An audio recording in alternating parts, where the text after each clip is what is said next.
hope you guys are still doing well and you are safe wherever you are. For those who don't know me, my name is Rose Muchela and I want to welcome you to Chatz with Rozie.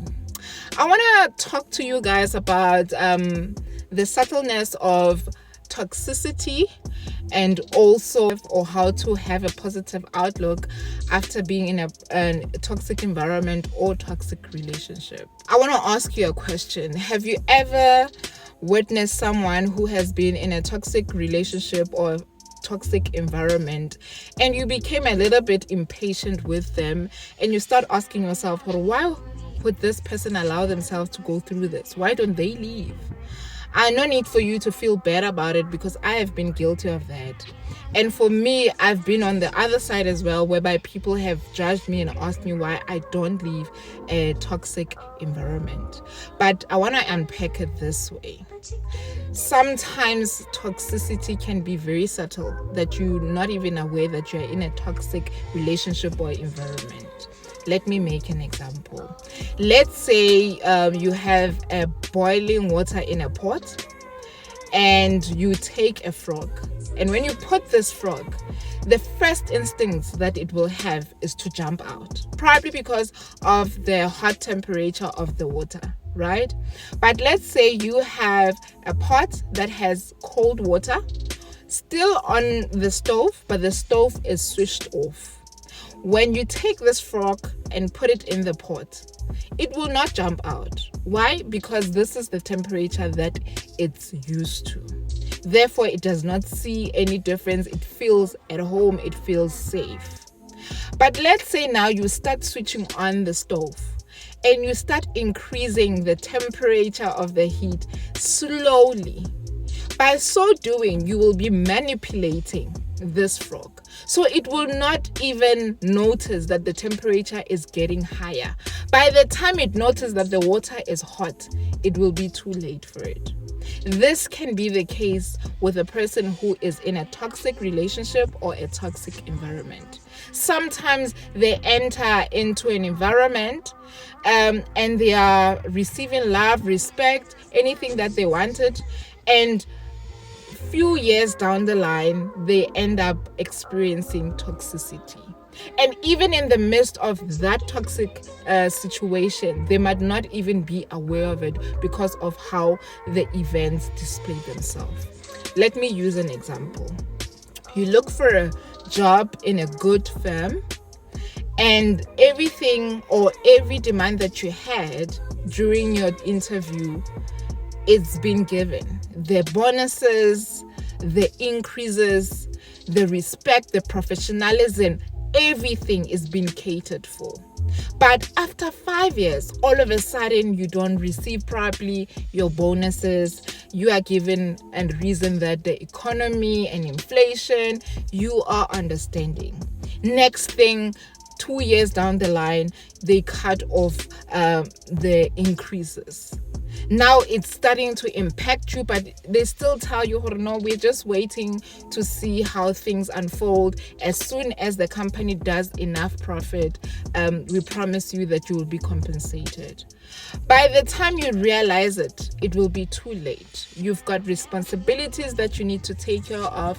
You can't just quit your job. You need to also look for a new job, and to also find other employment is also challenging, especially in our country with the economy that we are in. So the same is like the frog. The toxicity becomes subtle.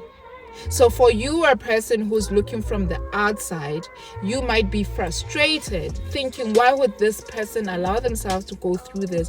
Why don't they get help? Why don't they try and probably go for therapy or things like that? But it is not that easy, because sometimes we are not even aware that we are in toxic situations or environments.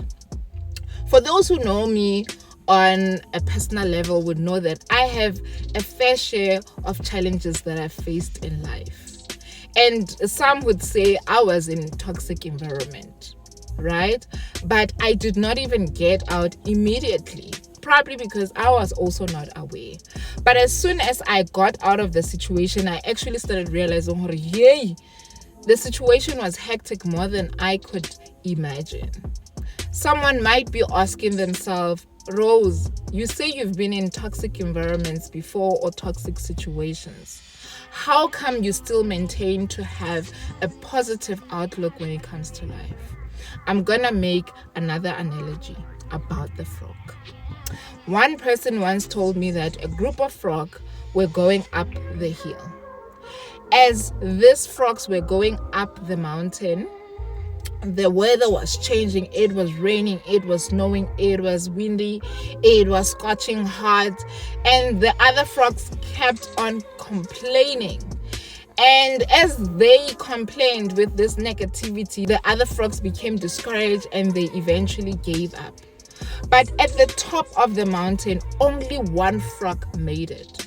As that frog was asked, how did it make it? How was it not discouraged? It indicated using its hands to show that it cannot hear.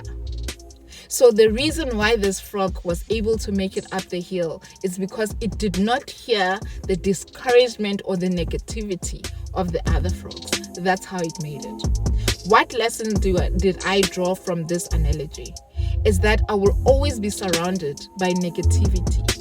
But however, I choose to ignore it. I choose to only focus on my goal and always believe that there will be challenges when I am on my journey, but my goal is the fulfillment or satisfaction that I will feel once I reach my goal. So just like the frog, I decided to turn my ears deaf.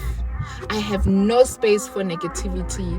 I have no space for fights or dramas. Even though I do not hate the people that bring this drama or toxicity, I decided just to love them from a distance. You might be one of the people who are also have experienced toxicity in your life, and you just feel like it is useless for you to be a good human being. Please do not allow the situation to change the person that you are. Continue being loving, but however, always draw your boundaries and continue focusing on what makes you happy. Your goal is just there and you are nearly there. Do not give up. It is still early. You are about to reach that goal. I'm hoping that you guys enjoyed this video, and if you did, please do not forget to like, share, and subscribe.